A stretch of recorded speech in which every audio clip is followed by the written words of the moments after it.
व्यक्ति जो है परेशान है, हताश है, और वो एक तरह से परेशानी में आया कि मुझे बचा लीजिए, इसलिए कि मेरे पिता जो हैं वो सारी जमीन बेच दिए हैं और बेच रहे हैं, यानी बेचते जा रहे हैं, रुक ही नहीं रहे हैं। अब पिता को क्या हम ये जो है ये बेटा है, और ये बेटा अगर भागे मान लेते हैं, न्यायालय का दरवाजा खटखटाएगा, तो क्या अपने पिता को संपत्ति बेचने से रोक सकता है? ऐसा जो है एक तरह से ये अब है कि सुनने को आपको भी मिला होगा कि अगर देखें ग्रामीण क्षेत्र हो या शहरी इलाका हो, तो आप जानेंगे कि अरे ये व्यक्ति जो है, इनके पिता के पास बहुत सारी ज़मीन थी और इनका पिता ने सारी ज़मीन को बेच दिया, और आज ये व्यक्ति जो है एक तरह से अपना जीवन यापन मजदूरी करके गुजर बसर कर रहा है। तो ये जो देखने को मिल रहा है, इसके कारण क्या है? और आज जो एक तरह से हम बात करें कि पिता नहीं बेच सकता जमीन, तो वो भी हम आपको बताएंगे। आपको लेकिन समझना होगा। आप अगर समझ जाएंगे और उस हिसाब से अगर आप प्रयास करेंगे, तो फिर आप जो है कानूनी तरीके से आप जो है उस पर रोक लगा सकते हैं।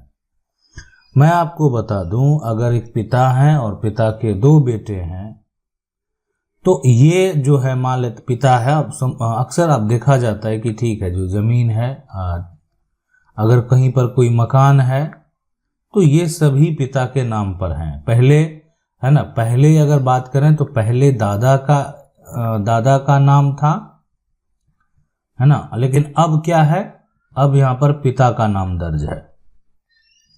ये सभी जो नाम दर्ज की हम बात करते हैं, इसका मतलब ये नहीं होता है कि खास करके पैतृक संपत्ति में क्या होता है। पैतृक संपत्ति की जब हम बात करते हैं, तो पैतृक संपत्ति में जो नाम दर्ज करने की बात है, तो पैतृक संपत्ति में बार बार तुरंत अगर वो खतियानी प्रॉपर्टी है, खतियान है, आप कह सकते हैं पूरा एकदम खाता खतौनी की अगर हम बात करें, तो ये नहीं हो सकता है कि पूरा जो आपका डिटेल है आपका तुरंत नया खतियान बन जाएगा, तुरंत आपका खाता खतौनी खुल जाएगा। तो ये तुरंत नहीं होता। आपकी जमीन की रजिस्ट्री होती है या आप किसी से खरीदते हैं, उसके बाद जब एक टाइम में राज्य सरकार के द्वारा जमीन का सर्वेक्षण किया जाएगा, तब ऐसा होता है। तो अभी वर्तमान में दादा के नाम से पिता के नाम पर, पिता के नाम से बेटे के नाम पर, ठीक है, परदादा के नाम से दादा के नाम पर, ये क्या होता है? ये होता है इस जमीन का, इस टुकड़े का जो है सरकार को हम जो लगान देते हैं, जिसको हम लोग भू राजस्व कहते हैं, ठीक है, जो यहाँ पर अगर बात करें जो कर आप कह सकते हैं, है ना, एक तरह से आप ये टैक्स कह सकते हैं, रेवेन्यू कह सकते हैं, ये सरकार का अपना जो है एक तरह से आपसे वो कर वसूलती है, आपसे सरकार टैक्स लेती है।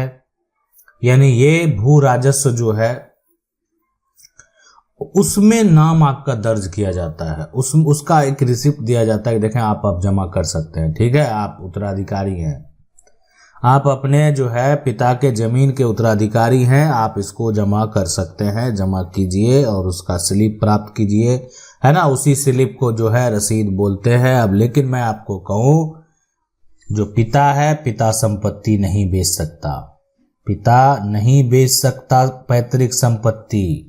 तो क्या करें, आप क्या करना चाहिए इसके लिए? अब तो ये जो इस पर जो सवाल है कि हाँ बिल्कुल पिता जो है संपत्ति को बेच सकता है, फिर क्या फायदा हुआ जब पिता संपत्ति को बेच सकता है? अरे हम ये बताने जा रहे हैं कि ये ऐसा कानून है ना। अगर बात करें हिंदू उत्तराधिकार अधिनियम के, तो उत्तराधिकार अधिनियम है, ठीक है, उस अधिनियम में जो धारा यहाँ पर अगर बात करें 254 की, ठीक है, हिंदू उत्तराधिकार अधिनियम का जो धारा 254 है, इसमें अगर हम बात करें तो पैतृक संपत्ति जो है, जो पैतृक संपत्ति दादा परदादा की संपत्ति है, उसमें एक पिता को जो है बेचने का अधिकार दिया गया। अधिकार है पिता को बेचने का, नहीं रोक सकते, पैतृक संपत्ति बेचेंगे। ये दादा परदादा की जमीन है, दादा परदादा यहाँ पर जो है ना दादा की जमीन है, और हम अगर बात करें पिता जो है, तो पिता इसको बेच सकते हैं। बेटा क्या करेगा, है ना, यानी दादा परदादा की जमीन है तो पोता क्या करेगा, बेच सकते हैं। ये उनका कानूनी अधिकार है। ठीक है, इसलिए कभी घर के मुखिया है वो और वो बेच सकते हैं। लेकिन इसकी वजह है, इस वजह से जो है आपको ये वजह समझना होगा। ये वजह है कि एक पिता जो है अपनी जो परिवार है उनका, उस परिवार में कोई ऐसे लोग हैं जो बीमार हैं और उस स्थिति में उनको जमीन बेचने की जरूरत पड़ रही है, तो उसमें आप नहीं रोक पाएंगे।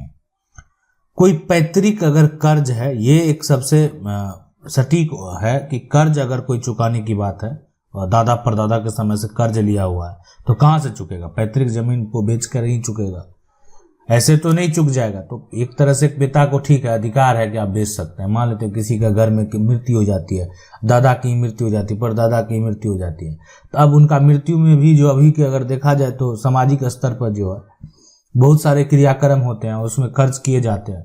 बहुत लोग जो है एक तरह से क्रियाक्रम के बाद जो है भोज का भी आयोजन करते हैं और तरह तरह के व्यंजन बनवाते हैं, और जिनसे उनका एक तरह से जो उनके परिचित लोग हैं, ग्राम समाज के हो या अन्य कहीं जगह से भी हो, जो उनके रिश्तेदार हो, सभी लोग एकजुट होकर जो है उस भोज को ग्रहण करते हैं, भोजन को ग्रहण करते हैं। तो उसमें भी एक तरह से आप कह सकते हैं कि खर्च होता है। तो ये सब जो परंपरा है ना, इस परंपरा, पैतृक संपत्ति है, किसी का श्राद्ध कर्म में जो खर्च होगा उसके लिए भी वो जमीन जो है बेच सकते हैं। और ये सभी दस्तावेज पर जो है सारा कुछ मेंशन रहता है। श्राद्ध होगा तो मान लेते हैं किसी घर परिवार का जो लोग होगा, कितना आदमी जो है ना, उसका श्राद्ध होगा, कितना खर्च होता है उसमें, है ना। तो ये सब जो अगर बात करें, अब है कि बेटे को ऑब्जेक्शन है कि नहीं, ये पिता जो कर रहे हैं गलत कर रहे हैं और ऐसा होना ही नहीं चाहिए। तो मैं आपको बता दूं, बिल्कुल आप जो पुश्तैनी संपत्ति है ना, वो एक पिता को जो है बिना मतलब का बेचने का अधिकार नहीं है।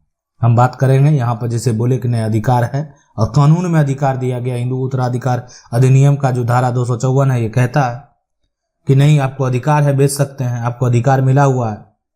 लेकिन मैं कहूँ कि नहीं, बिल्कुल आपको अधिकार जो मिला हुआ है वो सिर्फ कर्ज चुकाने के लिए है, जो है ऐसे बेमतलब का जो है आप नहीं बेच सकते हैं। मतलब कोई मतलब नहीं बनता है, आप बेच रहे हैं उसका, तो उस केस में आप ये कार्य नहीं कर सकते। काहे कि हमारा कानून में क्या है कि हमारा कानून में जो है पैतृक संपत्ति, अगर यहाँ पर देखें तो ये जो पैतृक संपत्ति है, अब इस परिवार में पिता का मान लेते हैं 2 बच्चे का अगर इनका जन्म हुआ, अभी बड़े हैं, लेकिन जन्म जिस समय हो गया ना, तो अगर ये पैतृक दादा परदादा की संपत्ति है तो पैतृक संपत्ति में जन्म से अधिकार मिलता है। जन्म के साथ अधिकार, जन्म के साथ जो है अधिकार और जो है मतलब अब उससे जो उत्पन्न होने वाला लोग है, कहने का मतलब है कि अब जन्म से जिसको अधिकार मिला, ये बेटा है, लेकिन अब ये एक तरह से अविवाहित है, उसकी मृत्यु हो जाती है, अब ये दुनिया में नहीं है, ऐसा अगर किसी कारण का कोई घटना हो गया, तो फिर वो जो है एक तरह से आया, अधिकार लिया भी नहीं और वो चला भी गया। तो अब तो उसके बदले का जो अधिकार होगा, उसका बदला क्या, उसका अगर नाम पर कोई अधिकार होगा, जो उनके भाई होंगे, है ना, वो प्राप्त करेंगे। अविवाहित के केस में बात कर रहे हैं।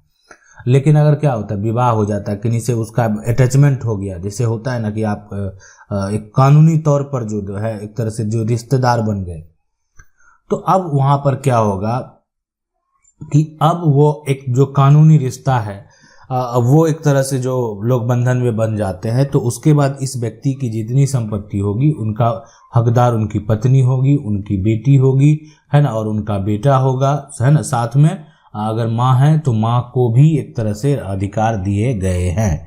तो ये तमाम जो यहाँ पर बात करें कि सबसे पहले समझने वाली बात, जानने वाली बात कि संपत्ति जो है 2 तरह का संपत्ति है। एक संपत्ति पैतृक संपत्ति है, दूसरा जो आप कहते हैं एंसेस्ट्रल प्रॉपर्टी, दूसरा जो है वो एक तरह से खुद की कमाई संपत्ति है।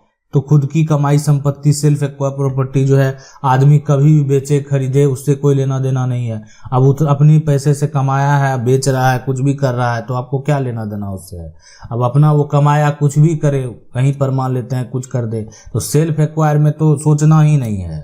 लेकिन जब पैतृक संपत्ति एंसेस्ट्रल प्रॉपर्टी की बात आती है, तो वो अगर आप देखेंगे, सबसे पहले जो एंसेस्ट्रल प्रॉपर्टी का जो कानून है वो ये कहता है कि नहीं, यहाँ पर जो है बेचेंगे आप ऐसे बेमतलब का नहीं बेच सकते हैं। मतलब ये जो है कि अपनी अय्यासी के चलते अगर बेच रहे हैं तो उस पर एक बेटा जो है वो चाहेगा तो रोक लगा सकता है।